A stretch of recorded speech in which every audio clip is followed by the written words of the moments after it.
ஆச்சி கொழுக்கட்டை மாவு வந்தாச்சு. ஆச்சி கொழுக்கட்டை மாவிற்கு கொழுக்கட்டை அச்சை கேட்டு வாங்குங்கள். இருக்குதா, பட் இருந்தாலும் அது பெருசா அஃபெக்ட் பண்ணல. ஏன்னா போதுமான அளவுக்கான வசதிகள் இவங்க பண்ணிருக்காங்க. தண்ணி குடுக்கறது, ஏன்னா வெயில தண்ணி இல்லைன்னா எனக்கு கண்டிப்பா கஷ்டப்பட்டிருப்போம். பட் எல்லா இடங்களிலுமே வாட்டர் பாட்டில் சப்ளை பண்றது, பைப் லைன் நல்லா ரொம்ப யூஸ்ஃபுல்லா இருக்கு. ஸோ அதெல்லாம் இருக்கிறதுனால வெயிலையும் தாண்டி எல்லாரும் அண்ணா வரதுக்காக வெயிட் பண்ணிருக்கோம். அரசியல் ரீதியா அண்ணா அதெல்லாம் நாங்க ஃபேஸ் பண்ணிக்கிறோம். பாத்துக்கிட்டே தான் இருக்கீங்க. எல்லாமே நாங்க எங்களோட சப்போர்ட்டை கொடுத்துட்டே தான் இருக்கோம். ஒன்றும் இல்லை, இன்னைக்கே நாங்க எல்லாருமே வேலையை விட்டுட்டு இவ்வளவு தூரம் வந்திருக்கோம். ஜஸ்ட் பிகாஸ் அண்ணா எங்களுக்காக, நமக்காக, எங்களுக்குன்னு கிடையாது, நமக்காக இறங்கி வந்திருக்காங்க. நம்மளோட சப்போர்ட் ஆஸ் எ பர்சனா நம்ம காமிக்கணும்ல. இப்ப எங்களை மாதிரி வராம முடியாதவங்க எவ்வளவோ இருக்காங்க. பட் நம்ம வரதுனால நம்மளோட பிரசன்ஸ் ஒரு ஹோப். That's it. இப்ப இவ்வளவு பெரிய மாநாடு திரள் நடத்தி இந்த களத்துக்கு வர்றதுக்கே இவ்வளவு பெரிய ஒரு நெருக்கடி இருக்கு. இப்ப தேர்தல் நெருங்கும் சமயம் எப்படி களத்துல இறங்கி மக்களை சந்திப்பாரு, அதெல்லாம் உங்களுக்கு எந்த மாதிரி ஒரு சோதனை எல்லாம் கடந்து வந்தாங்க. வாகனத்துல பஸ்ஸா இருக்கட்டும், காரா இருக்கட்டும், மினி வேனா இருக்கட்டும், மினி பஸ்ஸா இருக்கட்டும், எல்லாத்துலயுமே 5 10 தண்ணி கேன் போடப்பட்டிருக்குங்க.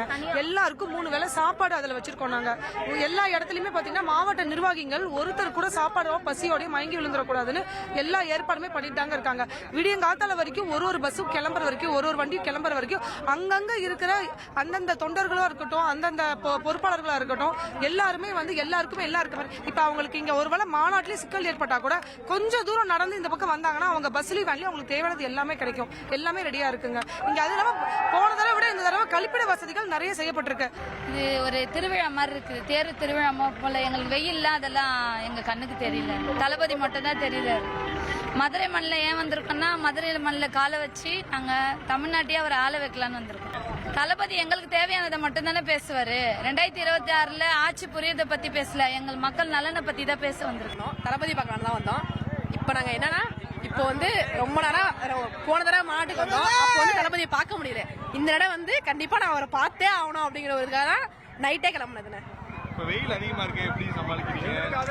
அதெல்லாம் வாட்டர், அது தளபதியை பார்த்தா போதுன்னு எனக்கு அந்த டோல்கேட்டானது ஸ்தம்பித்து இருக்கதாவே கூற வேண்டும். அம்மா வணக்கம். பார்த்தீங்கன்னா இந்த பகுதியில் நடந்து வராங்க. என்ன காரணம்?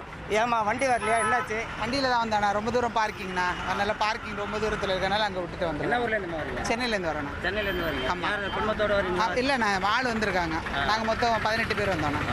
இப்போ எவ்வளோ தூரத்தில் நடந்து வந்துருக்கீங்க? ஒரு 3 கிலோமீட்டர்லேருந்து நடந்து வந்துருக்கோம். இன்னும் 3 கிலோமீட்டர் ஆமாம் இருக்கும். ஓ அப்படியா? 2026 தளபதி தானே, அதுக்கான இது கண்டிப்பாக இருக்குண்ணா. மாற்றம் கண்டிப்பாக வரும் 2026. ஆமாம். விக்கிரவாண்டியில் பேசினதே அவர் எல்லா கட்சிக்காரங்களும் கதிகலங்கிற மாதிரி தான் பேசியிருக்காரு. இந்த வாட்டியும் நல்லதாக ஏதோ ஒன்று பேசுவார்ன்ற நம்பிக்கையில் தான் அவ்வளோ தூரம் வந்திருக்காங்க. சார் அதே போல் இன்னொருத்தவங்க இருக்காங்க. சார் வணக்கம். எங்கேருந்து வரீங்க? திருநெல்வேலி சார். நடந்து வரீங்க? கிட்டத்தட்ட ஒரு 4 கிலோமீட்டர் நடந்து வரேன் சார்.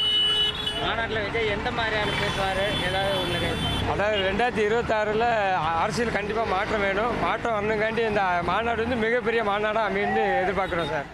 ஆச்சி கொழுக்கட்டை மாவு வந்தாச்சு. ஆச்சி கொழுக்கட்டை மாவிற்கு கொழுக்கட்டை அச்சை கேட்டு வாங்குங்கள்.